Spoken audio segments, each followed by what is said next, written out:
20 روپیه 20 روپایی قیمت میفروشی مگه؟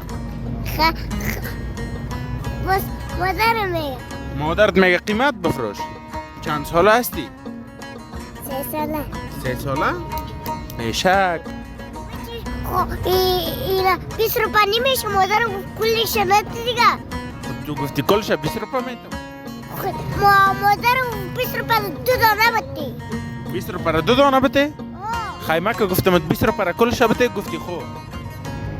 آخه پیچی باز مادرم میگه کلش فروخت خیلی اگه قرض میتی کلش میگیرم و 20 روپا هم دادم.